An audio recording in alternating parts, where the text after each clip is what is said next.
배당주 투자를 한다라고 하면 목표 수익률을 어느 정도 잡고 가는 것이 좋으냐? 자, 투자라고 한다는 건 지금 현재 인플레이션, 즉 물가 이상의 수익을 노리고 투자하는 게 가장 적절한 투자 수익이거든요. 네. 적어도 이상의 배당 수익이 나올 수 있는 상품이 좀 적절한 목표 수익률이 아닐까. 일단 배당 투자를 좋아하시는 분들의 성향 자체가 네. 좀 안정적인 것들을 추구하시는 분들이 많아요. 왜? 현금이 따박따박 들어오니까 아무래도 어느 정도는 현금을 깔고 간다라는 좀 그 안정적인 믿음을 좀 주나 봐요. 그래서 좀 안정적으로 배당주 투자를 원하신다라고 한다면 저는 당연히 금리가 인하될 때 가장 메리트를 볼 수 있는 자산 두 가지를 꼽을 것 같아요. 아마 투자 공부하시는 분들 좀 아실 겁니다. 금리가 인하될 때 가장 메리트를 볼 수 있는 건 입니다.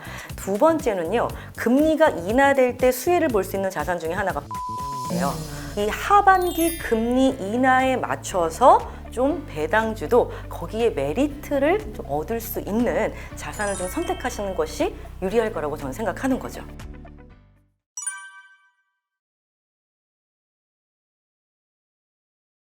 안녕하세요. 돈워리 박남숙입니다.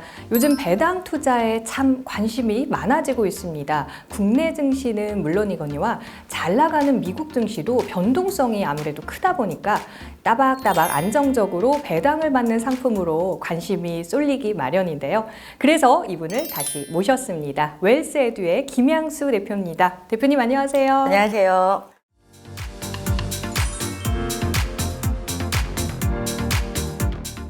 대표님 지난달에 저희 채널에 출연해 주셔서 배당 투자의 기초를 너무 쉽게 잘 설명해 주셔서요. 이 구독자분, 시청자분들의 반응이 상당히 뜨거웠습니다. 감사합니다. 네, 저희 채널 조회수 1위의 주인공이세요. 네네. 그래서 이번에는 배당 투자의 실전편으로 좀 더 깊이 있는 설명과 함께 네.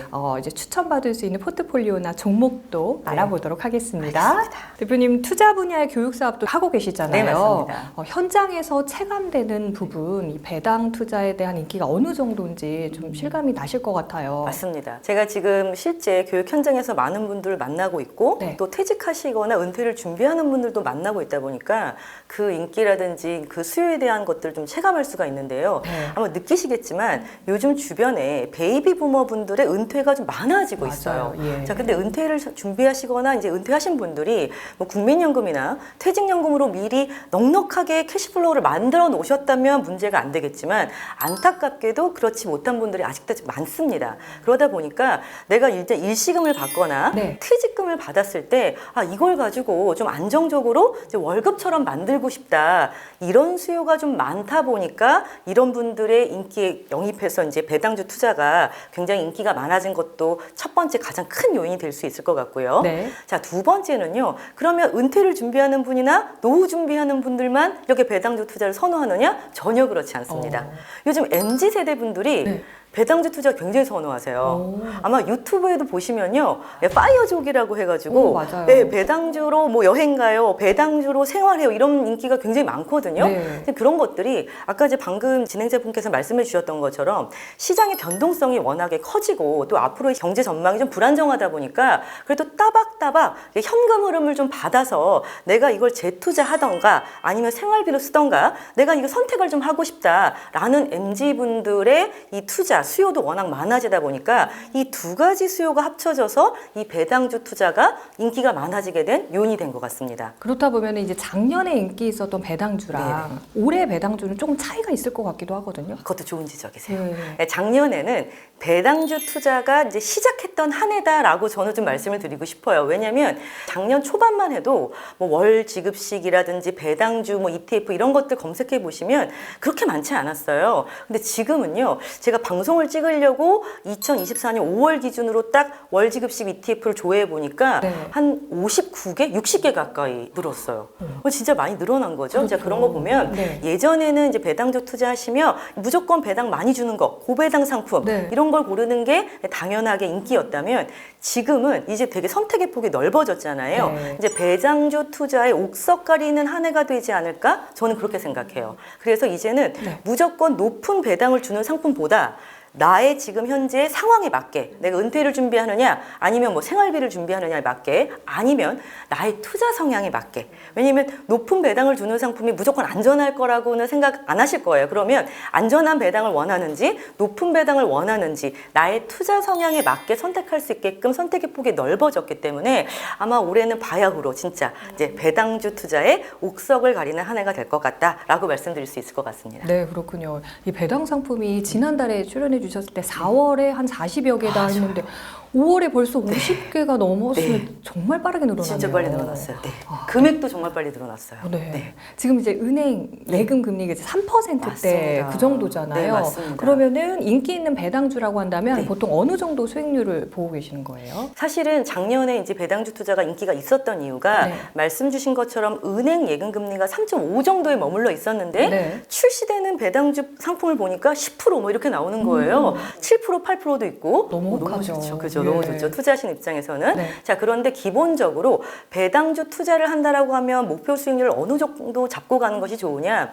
자, 투자라고 한다는 건 지금 현재 인플레이션, 즉 물가 이상의 수익을 노리고 투자하는 게 가장 적절한 투자 수익이거든요. 네. 자, 그렇다면 지금 현재 물가 개인의 편차는 있겠습니다만 발표되는 물가를 보면 한 3%대의 네. 물가가 발표가 되고 있습니다. 그다음에 은행 정기예금보다는 좀 내가 리스크를 더 지기 때문에 그 정도 이상의 수익은 나와야 되잖아요. 그렇죠. 그래서 적당한 목표 수익률이다라고 하면 적어도 4%에서 5% 이상의 배당 수익이 나올 수 있는 상품이 좀 적절한 목표 수익률이 아닐까라고 생각합니다. 그러면 이제 투자자분들께서 배당주를 선택할 때 어떤 기준을 두고 해야 될 것 같아요. 아무래도 배당금 지급 빈도라든지 아니면 전체 이 배당 수익률을 고려해야 될지 어떤 부분에 기준을 두는 게 좋을까요? 좋은 질문이세요. 지금 배당주를 선택할 때 아까 말씀드렸던 것처럼 작년까지만 해도요. 일단 높은 배당을 주는 상품 눈에 혹하지 않아요. 10% 준대, 12% 준대, 그죠? 네. 자, 이런 것들이 굉장히 선택할 때의 배당 수익이 가장 중요한 기준이 됐다라면 지금은요. 좀 이 수익 플러스 위험, 리스크도 같이 한번 감안해 보셨으면 싶은 거예요. 네. 최근 나오는 배당주 상품을 좀 보면요. 특히 배당주 ETF나 배당주 펀드 상품을 보면 아예 제목이에요. 15% 배당 프리미엄 뭐 ETF, 뭐 10% 배당 프리미엄 펀드 이렇게 나와요. 자, 그러면 일반 투자하시는 분들 어떻게 생각하실까요? 15%를 주겠거니. 네, 내가 이 상품을 생각하죠. 투자하면 10% 주겠거니. 이렇게 생각하실 수 있잖아요. 그렇죠. 자, 그런데 자세히 보시면 15% 목표 수익을 추구하는 겁니다. 자, 그러면 이렇게 15%나 10%씩 높은 배당을 준다라는 건 그 안에 그만큼의 위험이 같이 있다는 거예요. 자, 그렇기 때문에 내가 이 높은 배당을 추구하는 것만큼 그 배당 상품이 가지고 있는 위험을 보실 줄 아셔야 되고요. 이 위험을 보고 난 다음에는 내가 이 위험을 감당할 수 있을 것인가를 보고 그 상품을 선택하셨으면 좋겠어요. 그래서 저는 반드시 리스크 좀 보셨으면 좋겠다고 말씀을 드리는 거죠. 네. 자, 그다음에 지급 주기도 마찬가지예요. 지급 주기가 이제 요즘 이슈가 되고 있는 게 네. 이제 월지급이 나오면서 야, 무조건 많이 자주 주는 게 좋은 거 아니야? 라고 생각하실 수 있겠지만 네. 사실 기본적으로 이제 배당 수익률이라는 거는 연으로 이제 환산이 되는데 만약에 생활비를 따박따박 받으셔야 된다라는 분이라면 당연히 월지급이 당연히 더 유리하실 수 있겠죠. 근데 이제 만약에 MZ분들처럼 노후가 뭐 20년, 30년 후 정도로 좀 기다릴 수 있는 분이다. 그러면 사실은 배당은 재투자하는 게 투자 수익률 편에서는 가장 좋은 방법이거든요. 네. 근데 그렇기 때문에 이제 내가 이 배당을 가지고 어떻게 활용할 것인가에 따라서 배당 지급 주기를 선택하는 게 중요합니다. 근데 우리나라는 기본적으로 배당을 1년에 딱 한 번 하는 게 기본이다가 요즘에는 금융주나 리츠주 같은 것들이 분기 배당을 하기 시작했고요. 네. 미국은 기업이 대부분 다 분기 배당을 합니다. 그래서 월 배당하는 것도 많고. 그래서 본인의 현재의 생활 상태, 그 다음에 앞으로의 이제 추구하는 목표에 따라서 지급 주기는 선택하시는 게 더 적당할 거라고 생각합니다. 이 배당 투자를 하다 보면은 하반기의 경제가 어떻게 또 네. 예상이 될지 이런 부분도 또 체크를 해야 될 것 같아요. 하반기 경제 상황에 대한 전망을 해주신다면요. 자, 전망이라는 게 이제 100% 맞을 수도 있고 또 이제 상황에 따라 틀려질 수도 있는 건데요. 일단 기본적으로 가장 이슈가 되고 있는 거는 금리예요. 그죠? 금리 인하에 대한 기대 기대죠. 네. 자, 사실은 지금 연준이 우리가 생각했던 것처럼 상반기 금리 인하를 하지 못하고 있습니다. 근데 그 이유가 연준이 원하는 물가 수익률, 그러니까 인플레이션 목표가 2%인데 2% 달성을 못하고 있어요. 물가가 너무 많이 올라서 지금 유가도 오르고 안 오르는 게 맞아요. 없잖아요, 네, 주변에서. 다 그죠? 오르더라고요. 자, 그러다 보니까 연준이 원하는 안정적인 물가 목표 2%를 달성하지 못해서 상반기 금리 인하가 지금 하반기로 지금 연기되고 있는 분위기거든요. 맞아요. 네. 자, 그러면 하반기에는 만약에 금리 인하가 조금 가시화된다라면 이 하반기 금리 인하에 맞춰서 좀 배당주도 거기에 메리트를 좀 얻을 수 있는 자산을 좀 선택하시는 것이 유리할 거라고 저는 생각하는 거죠. 네. 그렇다면 하반기에 좀 믿을 만한 그런 배당 투자처도 소개 부탁드릴게요. 일단 배당 투자를 좋아하시는 분들의 성향 자체가 네. 좀 안정적인 것들을 추구하시는 분들이 많아요. 왜? 현금이 따박따박 들어오니까 아무래도 어느 정도는 현금을 깔고 간다라는 좀 그 안정적인 믿음을 좀 주나 봐요. 그래서 그런 것들을 좀 선호하시는데 거기에다가 하반기에 금리 인하가 예상이 될 것 같고 또 그렇게 되면서 만약에 시장이 좀 출렁거릴 수 있다라면 아마 더욱 배당주 투자에 대한 관심이 많아질 것 같은데 그 중에서도 좀 안정적으로 배당주 투자를 원하신다라고 한다면 저는 당연히 금리가 인하될 때 가장 메리트를 볼 수 있는 자산 두 가지를 꼽을 것 같아요. 아마 투자 공부하시는 분들 좀 아실 네. 겁니다. 금리가 인하될 때 가장 메리트를 볼 수 있는 건 장기 채권입니다.